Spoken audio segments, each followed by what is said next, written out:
할렐루야, 7월 25일 목요일 아까베 시간이 돌아왔습니다.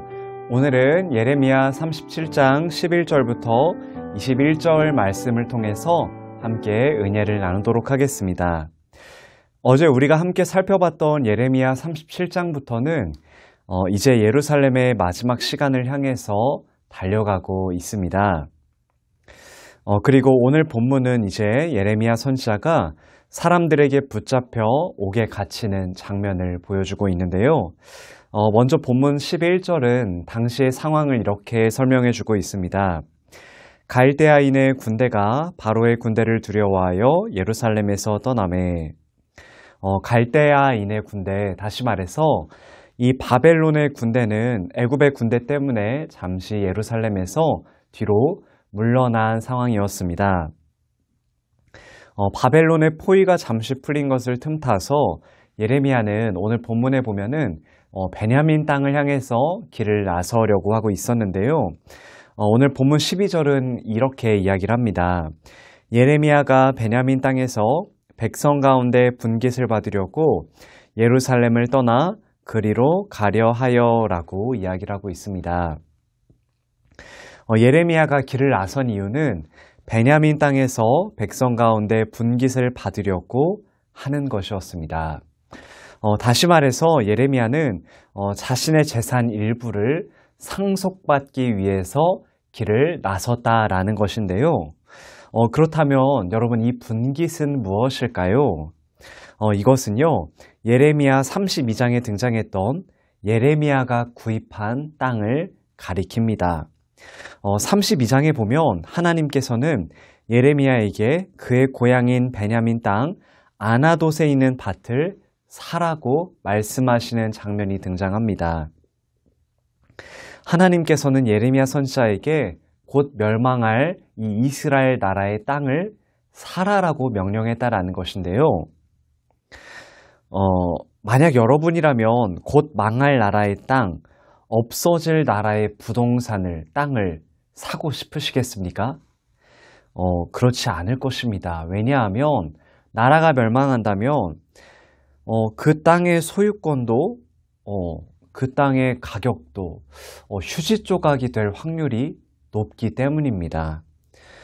하지만 하나님께서는 예레미야에게 이 땅을 사라고 말씀하셨습니다. 그리고 또 이런 말씀하셨습니다. 사람이 이 땅에서 집과 포도원과 밭을 다시 살 것이다 라고 말씀하셨습니다. 이게 무슨 의미일까요? 이스라엘은 바벨론에 멸망하겠지만 시간이 지나고 하나님의 때가 되면 다시 이스라엘 백성들이 이곳에 와서 땅도 사는, 회복하는 때가 있을 것이라는 하나님의 소망의 메시지입니다. 하나님께서는 앞으로 끌려갈 이스라엘 백성들이 다시 이곳으로 돌아올 것이라는 약속을 예레미야가 밭을 사는 것을 통해서 똑똑히 증거하고 있었던 것입니다. 예레미야는 그 땅, 자신이 샀던 그 고향 땅을 향해서 길을 나서려는 모습이 오늘 본문에 등장했다라는 것이죠. 하지만 길을 나섰던 예레미야는 이 베냐민 문을 지키는 우두머리였던 이리야라 하는 이름을 가진 사람에게 붙잡힙니다. 그는 예레미야가 나라를 버리고 도망치는 것으로 생각했습니다. 바벨론 군대가 잠시 물러갔으니 이 틈을 타서 예레미야가 도망치는 사람으로 보였다라는 것이죠. 그래서 이리야는 예레미야를 잡아 높은 지위에 있는 사람에게 끌고 갔습니다. 그리고 고관들도 예레미야가 이전부터 계속 바벨론에게 항복할 것을 권했으니 분노하면서 그를 아마 매국노로 취급하면서 요나단의 집에 가두었습니다. 감옥에 가두게 되었는데요. 그리고 이렇게 예레미야가 감옥에 갇힌 지 며칠이 지나 어느 날 시드기야 왕은 사람을 보내어 그에게 은밀하게 하나님의 뜻을 묻습니다. 오늘 보면 17절인데요. 시드기야 왕이 사람을 보내어 그를 이끌어내고 왕궁에서 그에게 비밀이 물어 이르되 여호와께로부터 받은 말씀이 있느냐? 예레미야가 대답하되 있나이다. 또 이르되 왕이 바벨론의 왕의 손에 넘겨지리이다 라는 말씀이 있습니다. 그는 사람을 보내어 그를 감옥에서 꺼내고 왕궁에서 비밀스럽게 예레미야를 만납니다. 그리고 묻습니다. 여호와께로부터 받은 말씀이 있느냐라고 묻습니다. 시드기야는 고위 관리들 중에 바벨론에 반대하는 사람들이 있었기에 예레미야에게 몰래 접근했던 것으로 보입니다. 그리고 그가 37장 2절에서도 사람들을 보내 예레미야에게 하나님께 우리를 위해서 기도해달라고 부탁했던 것과 마찬가지로 하나님께 받은 말씀이 있느냐라고 묻습니다.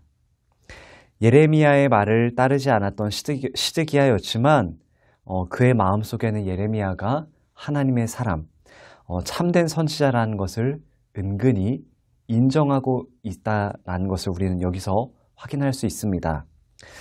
더욱이 현재 상황이 잠시 바벨론의 군대가 물러간 상황이었기 때문에 시드기야는 예레미야의 입에서 조그마한 희망의 소식을 듣고 싶어 했던 것으로 보입니다.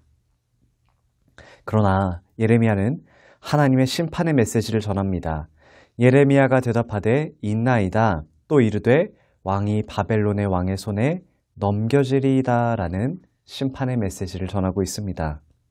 시드기야 왕이 바벨론의 왕의 손에 붙잡힌다라는 메시지입니다. 그러면서 예레미야는 시드기야에게 자신이 옥에 갇힌 상황에 대해서 변론합니다. 내가 왕에게나 왕의 신하에게나 이 백성에게 무슨 죄를 범하였기에 나를 옥에 가두었나이까?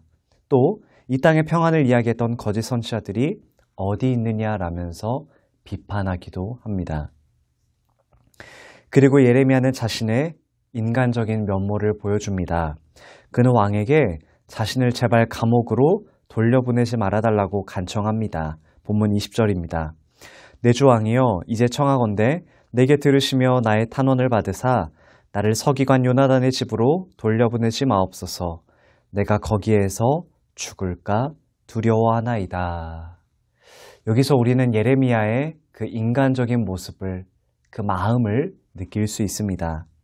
예레미야도 그 감옥이 두려웠던 것입니다. 그래서 그는 자신이 그곳에서 죽을까 두렵다라고 왕에게 말합니다. 하나님의 말씀을 전하는 선지자 예레미야, 하나님의 참된 사람이었던 예레미야도 두려웠다라는 것입니다.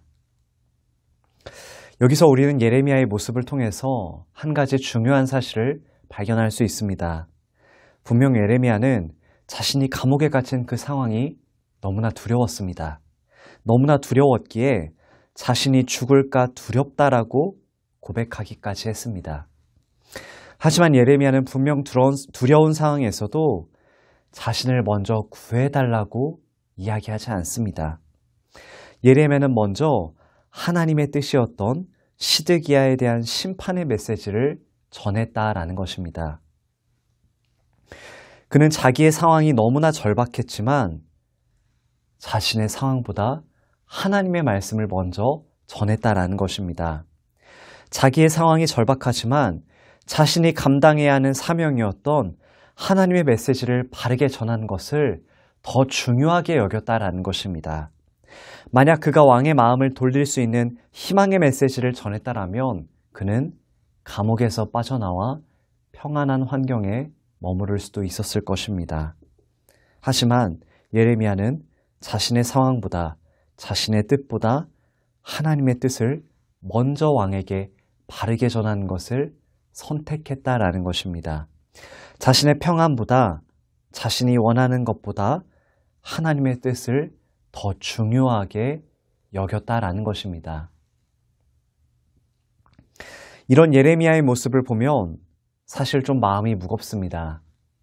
사람은 다른 사람의 큰 병보다 내 몸에 있는 작은 종기 때문에 더 괴로워하는 존재가 사람입니다. 그런데 예레미야는 자신의 고난보다, 자신의 어려운 상황보다 하나님의 뜻을 더 중요하게 여기는 모습을 보여주고 있다는 것입니다. 사랑하는 성도 여러분, 우리도 우리 삶 속에서 찾아오는 수많은 고난과 어려움, 걱정들 앞에 우리도 마치 예레미야처럼 걱정하고 두려워합니다. 그게 바로 우리 인간의 연약한 모습이기도 하죠. 하지만 오늘 예레미야가 그랬던 것처럼 우리도 고난 가운데서도 선하신 하나님을 신뢰하며 하나님의 뜻에 먼저 순종하는 믿음의 발걸음을 내디딜 수 있기를 간절히 소망합니다. 예수님께서 그러셨던 것처럼 우리가 원하는 것이 먼저가 아니라 하늘 아버지께서 원하시는 것에 믿음으로 순종하는 우리의 삶이 될 수 있기를 간절히 소망합니다. 그리고 예레미야의 이 이야기를 들은 왕은 명령을 내립니다. 마지막 21절입니다. 이에 시드기야 왕이 명령하여 예레미야를 감옥들에 두고 떡 만드는 자의 거리에서 매일 떡 한 개씩 그에게 주게 하매 성중에 떡이 떨어질 때까지 이르니라. 예레미야가 감옥들에 머무니라. 아멘. 이처럼 그는 예레미야를 감옥들에 두고 이곳에서 떡을 먹으며 지낼 수 있도록 명령을 내립니다. 이것은 예레미야를 보호하려는 시드기야의 뜻이었습니다. 이처럼 시드기야는 예레미야를 조금 더 나은 곳으로 옮겨 주었습니다. 하지만 정작 시드기야가 해야 할 가장 중요한 것은 하지 않았습니다. 바로 하나님께서 예레미야를 통해 말씀하신 것, 바벨론에 항복하라는 메시지에는 순종하지 않았다라는 것입니다. 예레미야에게 기도해달라고 부탁하고 하나님께 들은 말씀이 없냐라고 묻기는 했지만 그는 정작 듣기만 하지 그 말씀에 순종하지는 않았다라는 것입니다. 사랑하는 성도 여러분, 오늘 이 시드기야의 모습이 우리에게는 없습니까? 하나님의 희망의 메시지를 듣고 싶어서 귀를 기울이지만 정작 자신이 원하는 내용이 아니자 마음을 닫아버리는 시드기야. 자신이 원하는 소리만 듣고 싶어 했던 시드기야. 여러분, 우리에게도 이런 모습들이 있지는 않은지 되돌아볼 수 있기를 바랍니다. 설교를 통해서 그동안 모르던 하나님의 말씀과 뜻을 배우고 깨닫는 것은 참 귀한 일입니다. 또 설교를 통해서 우리 마음속에 하나님의 은혜를 누리는 것도 참으로 귀한 일입니다. 하지만 더 중요한 것은 내가 받은 말씀을 내 마음속에 새기고 그 말씀에 순종하는 것이야말로 정말로 중요한 것일 줄로 믿습니다.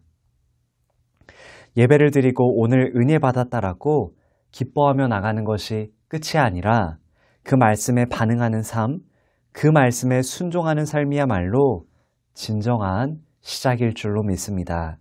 사랑하는 성도 여러분, 하나님께서 우리에게 말씀해 주시는 그 명령에 우리가 배우고 듣고 순종하며 살아가는 그런 삶을 살아가시는 저와 우리 모든 성도님들의 오늘 하루의 삶이 될 수 있기를, 평생의 삶이 될 수 있기를 간절히 소망합니다. 함께 기도하겠습니다. 하나님 아버지 감사합니다. 오늘 고난 가운데서도 자신의 고난보다 하나님의 뜻에 먼저 순종하는 예레미야의 모습을 봅니다. 하나님, 어떤 상황 속에서도 선하신 하나님을 우리가 신뢰하며 나아가게 하시고 나의 뜻보다 하나님의 뜻에 먼저 순종하는 우리의 삶이 되게 해주시옵소서.